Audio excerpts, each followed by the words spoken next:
Ramoji film city की भूतिया कहानियां। भूतिया शब्द सुनते ही आप क्या कल्पना करते हैं? जीर्ण शीर्ण इमारतें, रहस्यमय गलियारे या सुनसान गलियां? हालांकि सभी भूतिया जगहें ऐसी नहीं होती। इसके बजाय कई जगहें भव्यता को दर्शाती हैं और कथित तौर पर आरएफसी ऐसी ही एक जगह है। हालांकि इनमें से किसी भी दावे की आधिकारिक पुष्टि नहीं हुई है, लेकिन लोगों ने असामान्य दृश्य और हड्डियों को कंपा देने वाले अनुभवों की रिपोर्ट की है। विभिन्न रिपोर्टों के अनुसार फिल्म सिटी का निर्माण उस जगह पर किया गया था जहां हैदराबाद के निजामों ने दुश्मन सेनाओं के खिलाफ लड़ाई लड़ी थी। इन युद्धों में कई सैनिकों ने अपनी जान गंवाई थी।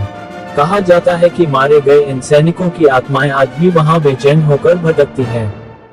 कई रिपोर्ट्स में बताया गया है कि न केवल झूमर छत से गिरे हैं, बल्कि लाइटमैन भी बिना किसी कारण के ऊंचाई से गिरकर घायल हो गए हैं।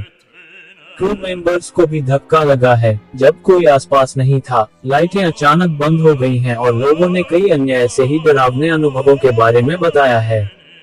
कई लोगों ने दावा किया कि उन्होंने शीशों पर उर्दू में कुछ लिखा हुआ देखा है। कलाकारों और क्रू के सदस्यों ने बताया कि कुछ देर के लिए बाहर रहने पर उनके गैजेट क्षतिग्रस्त हो गए और खाना आधा खाया हुआ मिला। कुछ लोगों ने बताया कि उनके कपड़े किसी ऐसी चीज से फट गए जो दिखाई नहीं दे रही थी।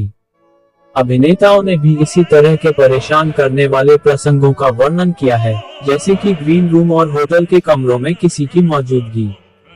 तापसी पन्नू और हैदराबाद में उनके साथ हुआ असाधारण अनुभव। एक इंटरव्यू में तापसी पन्नू ने बताया था कि हैदराबाद के रामोजी फिल्म सिटी में रहने के दौरान उन्हें अपने कमरे में कुछ महसूस हुआ था।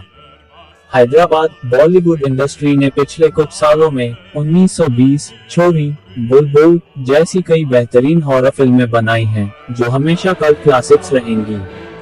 हालांकि बहुत कम लोग जानते हैं कि अपनी फिल्मों की शूटिंग के दौरान कई बॉलीवुड सितारों को दूसरी दुनिया के लोगों के साथ कुछ डरावने अनुभव भी हुए हैं। ऐसी ही एक घटना हैदराबाद के रामोजी फिल्म सिटी में अभिनेत्री तापसी पन्नू के साथ हुई। जी हाँ, आपने सही पढ़ा। दुनिया की सबसे बड़ी फिल्म सिटी में तापसी पन्नू बुरी तरह डर गई थी। एक मीडिया पोर्टल को दिए इंटरव्यू में तापसी पन्नू ने खुलासा किया था कि उन्हें अपने कमरे में कुछ महसूस हुआ था। उन्होंने कहा, सबसे पहले मुझे भूतों से बहुत डर लगता है और मैं मानती हूँ कि वे मौजूद हैं। निजी तौर पर जब मैं हैदराबाद में रामोजी फिल्म सिटी के एक होटल में ठहरी थी, तब मुझे अपने कमरे में कुछ महसूस हुआ था। मैंने पहले भी होटल के भूतिया होने की कहानियां सुनी थी। मैं कमरे में अकेली थी जब मैंने कुछ कदमों की आवाज सुनी। चूंकि मैं भूतों से बहुत डरती हूँ, इसलिए मैंने बस इतना किया कि खुद को यह विश्वास दिला दिया कि मैं कुछ कल्पना कर रही हूँ और मैंने खुद को सोने के लिए मजबूर कर दिया। मेरे पास भूत से लड़ने का कोई तरीका नहीं था।